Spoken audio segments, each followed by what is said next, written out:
Praise be to God, the Creator, the first, the last, the doer of whatever He wills, who guides His servants towards the true path, who makes Himself known to men that He exists by Himself without any partner.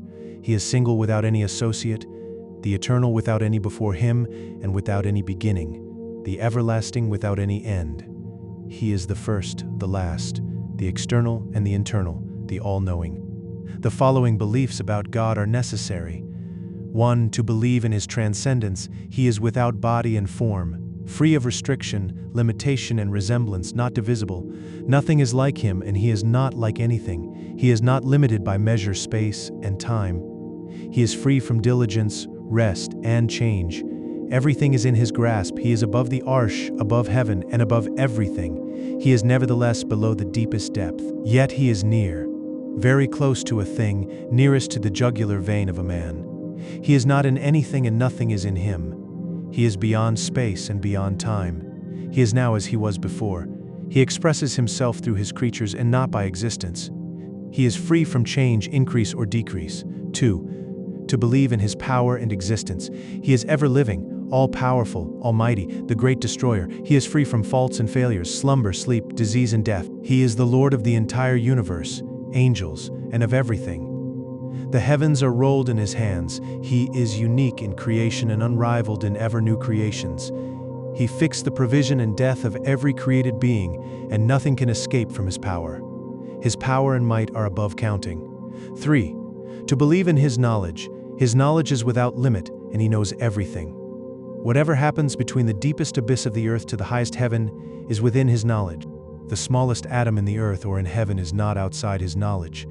He knows the creeping of an ant on a solid stone in an intense dark night, or the movement of a mote in the air. Everything open and secret is within His knowledge. Every thought in the mind, every contrivance of the devil, and every thought, good or bad, is within His knowledge. His knowledge is eternal and unlimited, without any increase or decrease, and without any defect. 4. To believe in His will. Nothing comes into being, small or great, good or evil, benefiting or not benefiting, faith or infidelity, known or unknown, profit or loss, sin or virtue, without His order, power, and will.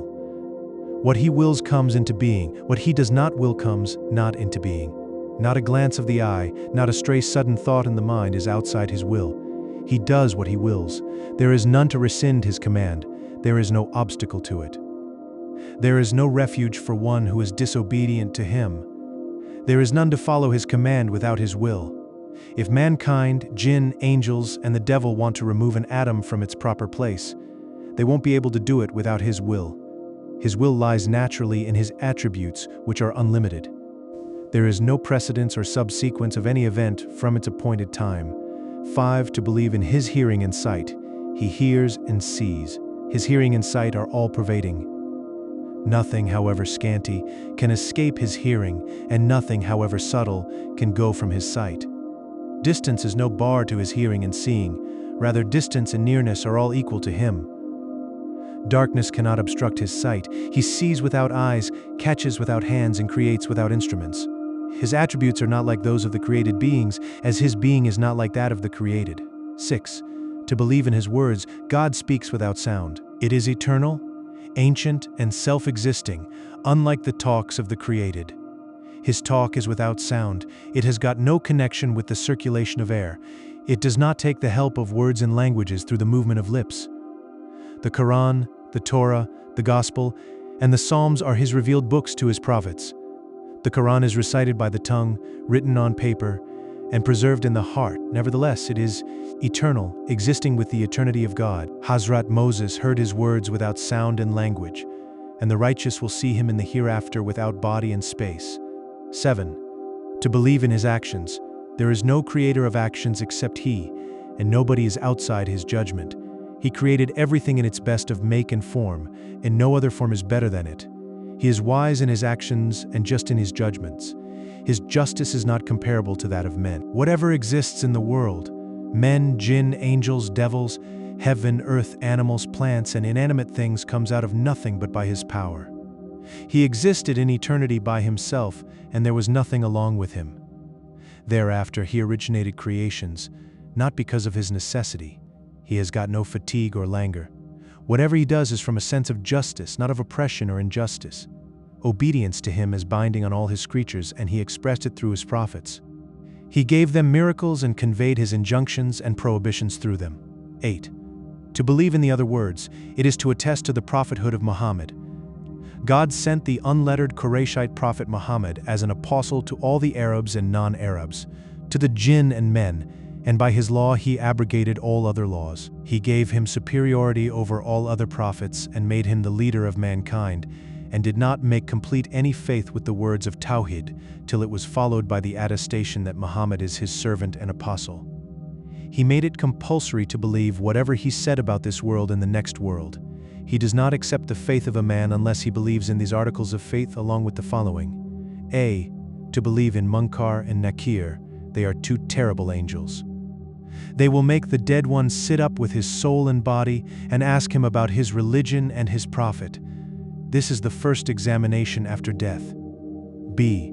To believe in the punishment of the grave is true. C. To believe in the balance, a balance with two scales and a tongue, the magnitude of which is like the stages of heaven and earth. Therewith the actions of men will be weighed. The weight would be like a mote or mustard seed to establish exact justice. D. To believe in the bridge. It is a bridge stretched over hell, sharper than the edge of the sword and thinner than a hair. The feet of the unbelievers will slip and they will fall down into hell. The feet of the believers will be firm upon it by the grace of God, and so they will cross it to paradise. E. To believe in the fountain. It is a fountain of the prophet. The believers will take a drink from it and enter paradise after crossing the bridge. Whoever will drink there from once will never be thirsty. Its water will be whiter than milk and sweeter than honey. There will be so many pitchers around like so many stars in the firmament. F. To believe in the judgment. Some will render a little account, some great, and some will enter paradise without account. They will be in the neighborhood of God. Those who believe in Tawhid will come out of hell after their due punishment in hell. G. To believe in the intercession of the prophets, then the learned, then the martyrs, then the rest of the believers. They will have the right of intercession in proportion to their ranks to God. H. To believe in the goodness of the companions, first of Abu Bakr, then of Umar, then of Osman, and then of Ali. You will have a good idea about them and praise them as God and His Apostle praised them. Excellence of belief. What has been said above about belief is applicable to a boy in his early years in order that he may commit them to memory. Its meaning will be gradually unfolded to him. The first duty of a boy is to commit them to memory, then to understand them, and then to believe them, and then to know them as certain and sure. It comes to his mind as a matter of course without proof. The root of faith of the ordinary people is taqlid, or blind belief on authority. True it is that the belief which is based on authority is not free from some weakness, but when it is certain and sure, it becomes perfect. To achieve this end, one should not resort to scholastic theology but to reading the Quran, tafsir, and hadith, and to understand their meaning, because in that case the light of divine service appears in him, and the advices of the pious, their company, their character and conduct, their God-fear, and their asceticism spread effect in his mind. Instruction to the boy is like the sowing of seed in his heart. The above actions are like the serving of water and tending the seed. It grows, becomes strong and thrives into a tree, and its root becomes strong and firm and its branches rise high. The boy should also be guarded against argumentation and speculation, as their harms are greater than their benefits. To make faith strong by argumentation is like striking a tree with an iron mallet. To teach by proof is one thing, and to see proof by eyes is another thing. If the boy wants to be included within the travelers of the hereafter with tawfiq, or God's grace, as his friend, the doors of guidance are opened up for him till he remains engaged in actions attached to God-fear and restrains himself from passions and lusts, making efforts in discipline and self-mortification. Owing to these efforts, a light from God falls in his heart. As God says, "Whoso strives for us, we shall guide them in our paths." For God is assuredly with those who do right. That is the most valuable jewel and the ultimate goal of the saints and favorites of God.